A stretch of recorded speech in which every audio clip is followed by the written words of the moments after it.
I've been doing the same thing in RuneScape for the past 1,000 hours, and I think I'm starting to lose my mind. All right. Now I'm back.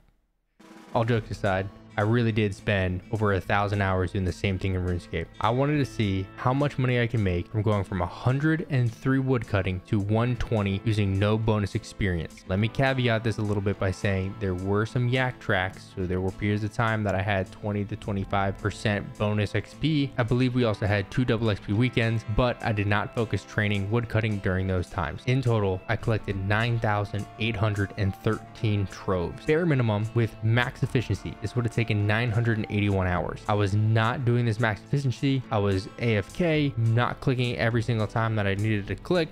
I would log out all the time. In reality, this was well over 1,000 hours of game time. I do think this will shock you on how much I actually made going through this and exactly how long this took. This was not a short effort. Let me break it down for you. From start to end, this took exactly 40 weeks. During that time, I gained 84,904,682 total experience. And this was from level 103 to 120. If you looked at it on the weekly basis, that is about 2.1 million experience every single week. So again, this was not a fast method whatsoever. And there's probably 1,000 different ways that you can go ahead and get 120. Definitely not this. But again, the goal here was how much money could I make? Now, before I break down all the items I got in the troves, I want to make sure you understand how I collected and calculated the monetary value of all this. Every single week at the end of the week, I would open the troves. On average, this would be between 200 and 400 troves every single week. At that point, I would take a price check of all the items there, and that was what I captured for the price. At the end of all 40 weeks, I summed it all together to get my total value. A lot of these items I did sell. A lot of them I just kept in the bank just to have a exuberant amount of one item for whoever knows what reason in the future. But let me get into this. Breaking down some of the potions first. We have extreme magic, extreme range, super attacks, and super restore potions. In total, for the extreme magics, I gained 5,472. For the extreme range, it was 4,848. The super attacks, 5,520. And for the super restores, it was 4,032. If we move on to some of the salvages, which you can collect are the large rune blunt salvage, the large plate rune salvage, and the medium blade or talcum salvage. Don't even ask me to pronounce that. Whatever the hell, it's just the orange one. Take it and run with it. For the blunt salvage, it was 1,304. For the large plate rune salvage, it was 1,386. So those are very equal in what you got. And for the orange blades, it was 662. Some of the miscellaneous items that I couldn't really bulk together is what we're going to move into next, starting with the golden dragon fruit seeds. In total, I got 352. For the stick shroom spores, I got 2,273. For the uncut dragon stones, 4,550. Mahogany planks, 16,040. Soul runes was 14,540. Royal dragon leathers was 8,880. Dragonkin bones, again, great timing for necromancy. Got a total of 6,885. Kept every single one of those, and I probably still will, just to have a random large amount of bones. For battle staffs, it was 8,480. The Hydrix bolt tips was 2,790. Uncut onyxes was 130. So that's about 130 million just in those alone. For the wine of Saradomin, it was 1,565. For the fragments of the Pernix quivers, it was 963.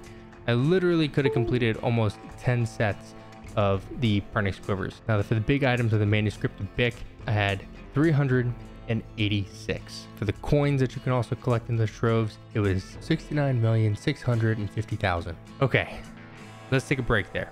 That is just troves alone. Not only did I collect troves, but I used the offhand skilling as well. I collected the fungus from the trees, and I also collected the arrowheads. Let's get into that before I sum up the total wealth. For the splintering arrowheads, I collected 260,000. For the timber fungus, it was 120,000. And for the enriched timber fungus, it was 40,800 186. Now I have, over the time of this effort and prior efforts at the Croesus front, I have a total of about 6 million big anima. I am not going to calculate this into it. In total, that's like 24 mil. And to be honest with you, probably 3 million of it are from this effort alone, or a little more than that. That's only like 12 mil. It's not material. Ignore it. Just from the timber fungus and the splintering arrowheads, that's 355 million GP alone. That's not too bad, but the real money came with the troves. So now let's hit that. After 40 weeks of effort and over 1,000 hours, I walked away with 4,121,605,669 GP in total. Some of the money did go to buying porters. Let's just estimate that about 121 million invested into porters. I think that is way more than enough to make a ballpark guess. And let's just say it was 4 billion GP we made in total.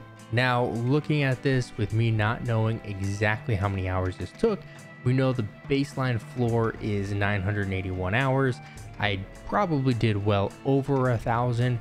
So in total, this is about 4 million GP an hour. So let's just say 3 to 4 million GP an hour in total doing this. This was, again, not something to do as max efficiency and get as much money per hour as I could. This was a fun little side quest that I took. I wanted to go for 120 woodcutting. Woodcutting was my first 99. I thought it'd be cool to have a 120 in that as well. And I wanted to set myself up with a little side quest. And my side quest in this case turned out to be how much money could I make if I use no bonus experience and just did the skill raw. And I'm a little shocked, right? 4 billion is more than I was expecting. I thought maybe in total this would be something at the ballpark of 2 billion. And I did not think it was going to take 40 weeks. This was almost a year-long effort that I put myself through, and I really enjoyed it. As crazy as that sounds, this was something I could do in the background while still playing the game. It was honestly funding a lot of stuff that I wanted to learn. So PVM gave me money to upgrade some gear, and it was fun. I think I did discover I have a little bit of a hoarding problem when it comes to items, and now that I have all these, couple thousand items just laying around in my bank, I have a hard time selling it. So if any of you guys have that or have suggestions on how to help me overcome this problem and potentially sell off some of the stuff in my bank, let me know. Drop a suggestion in the comments. I don't know what I'm going to do next. Maybe I'm going to do something with archaeology, or do another fun little thing as I go along the way. I really don't know. If you guys have something that you think would be interesting to track and kind of see over a long period of time what it'll look like, let me know. Probably don't do this for 120 woodcutting. You could do it a lot faster by doing any other method. So don't use this as a skill guide. Use this as a lesson of baseline of insanity. If this is something you want to do, you know what you're getting yourself into, and just know there's people out there that might be a little more crazy than you are. At the end of the day, I enjoy playing this. This is what I wanted to do, and I had a blast. I hope you guys are going to play this the way that you want to play, and I'll see you guys out there in Gillingham. Peace.